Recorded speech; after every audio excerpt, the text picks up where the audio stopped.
Paano ba? Para sa mga kababaihan, alamin ang 8 mga gusto ng lalaki na ginagawa ng mga babae. Ready ka na ba? Like and follow our YouTube channel. Subscribe and share our videos. Sa ating number 1, pagiging masayahin.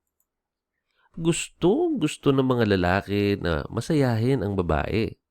Yung palaging nakangiti. Nakakadagdag ito sa ganda ng babae. Nakakaaliw tignan para sa lalaki kung nakangiti lagi ang babae. Nakakagaan ng loob. Pati sila ay nasisiyahan din. Kapag tumatawa ang babae ng totoo ay masayang masaya at napapatawa din ang mga lalaki. Turn off sa lalaki yung palaging nakasimangot. Para kasing pumapangit ang babae kapag nakakasimangot o kaya parang negative energy ang nilalabas niya. Ayaw nila ng mga ganitong babae.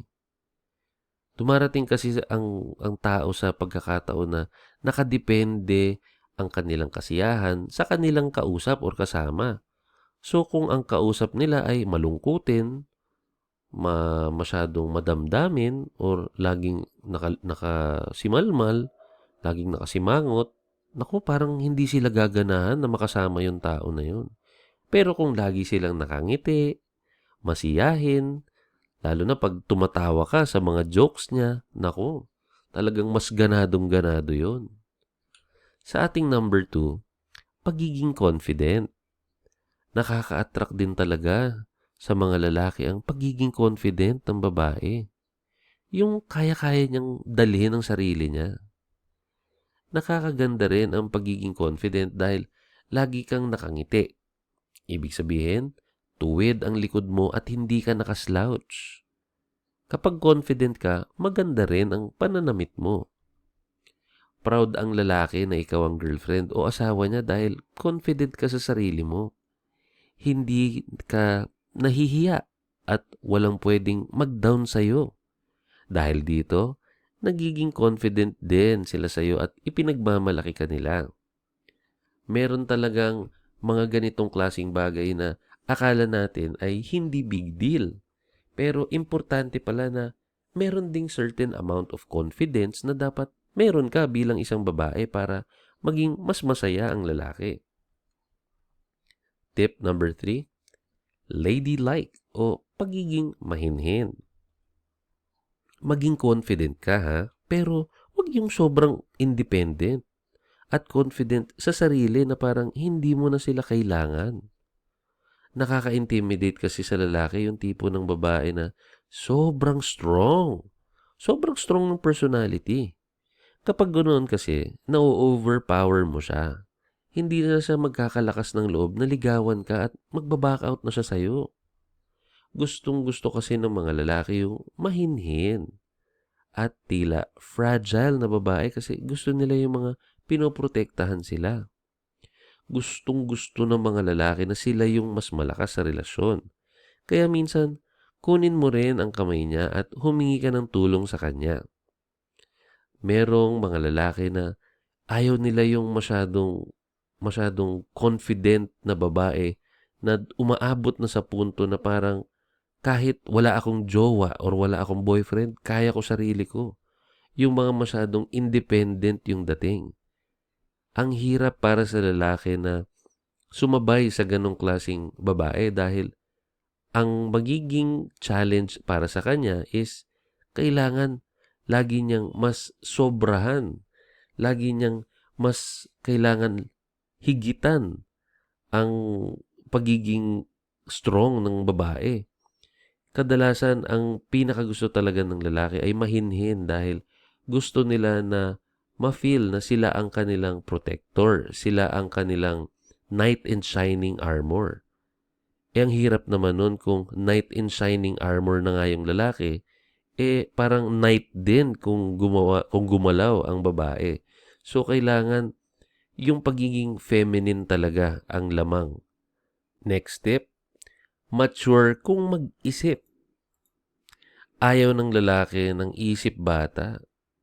Kapag isip bata ang babae, mahirap makaunawa ito sa mga bagay-bagay. Gusto rin kasi nila yung maiintindihan sila sa mga hilig o desisyon nila sa buhay.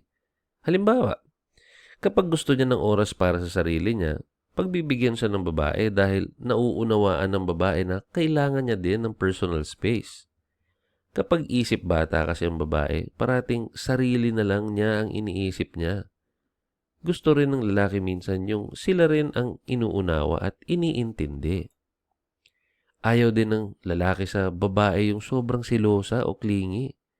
Kailangan mature siyang mag-isip na kaya niyang magtiwala sa lalaki. Ang pagiging matured ay wala lang basta sa itsura. Madalas yan ay nasa pag-uugali. Kaya importante na maging mature ang pag-iisip. Next is maalaga. Natural sa lalaki na magkagusto sa babae na malakas ang mother instinct. Instinct din kasi ng mga lalaki na maghanap ng suitable partner para sa mga anak nila. Kaya gusto ng mga lalaki ng maalaga. Gustong-gusto ng mga lalaki na inaalagaan sila. Yung tipo na pagkatapos ng araw nila, kakamustahin sila. Hahalikan, yayakapin, at pagsisilbihan. Hindi naman okay na kailangan ang babae lang ang inaalagaan. Kailangan minsan pagsisilbihan din niya ang lalaki at ipararamdam niya na mahal niya ito. Ang pag-aalaga ay hindi lang basta sa words.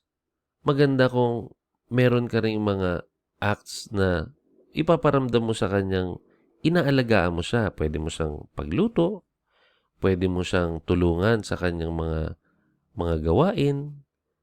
Meron kasing tinatawag na acts of service. Yan ang ilan sa mga love languages natin. Next is pagiging matalino. Isa rin sa mga hinahanap na ugali ng mga lalaki sa babae ay ang pagiging matalino. Hindi naman kailangan yung sobrang talino. Kahit katamtaman lang, yung at least marunong sa buhay. Kasi siya ang magiging kaagapay niya sa buhay. Kapag matalino ang babae, madali itong makakaunawa. Marunong itong makinig at mature rin mag-isip. Madali rin silang magkakaintindihan kapag may mga hindi pagkakaunawaan. Major turn-off din kasi sa isang lalaki na kapag ang babae ay walang alam. Kailangan kahit papano ay wais at yung maipagmamalaki niya sa tao. Sa ating number 7, maayos, maganda, at malinis, manamit. Unang nagugustuhan ng lalaki sa babae ay yung pisikal na anyo nito, kaya importante na maayos at malinis, manamit ang babae. Ayaw ng lalaki yung burara, yung hindi marunong mag-ayos ng buhok, hindi marunong mag-ayos ng pananamit niya. Masarap kasi sa mata ng lalaki kapag maganda at maayos manamit ang babae. Isang factor din ang pananamit sa pagiging confident ng babae. Nakakapagbigay kasi ng karagdagang confidence sa babae kapag maayos at maganda ang kanyang bihis. Ating last but not the least, number 8, pagiging magalang sa mga magulang at nakatatanda. Pisikal na anyo ang unang nakakaakit sa lalaki, pero importante pa rin sa kanila ang kagandahang loob ng mga babae. Mataas ang respeto ng mga lalaki sa magulang nila at mahalaga ito sa kanila, kaya importante na may respeto ang babae. Hindi lang sa magulang niya kundi pati na rin sa iba pang mga nakatatanda. Turn off madalas sa lalaki ang babaeng nagmumura at sumisigaw sa magulang at nakatatanda. Kaya ang pagiging magalang ang isa sa pinakaimportanteng ugaling mayroon dapat ang isang babae. Kumpleto na ang iyong 8 tips or ang iyong 8 mga tip. Kaya maraming salamat sa patuloy na panonood. Like and share our videos at maaaring mag-comment kung ano nga ba ang pinakanagustuhan mong tip sa video na ito. Muli, magkita-kita-kits tayo sa ating mga susunod pang video.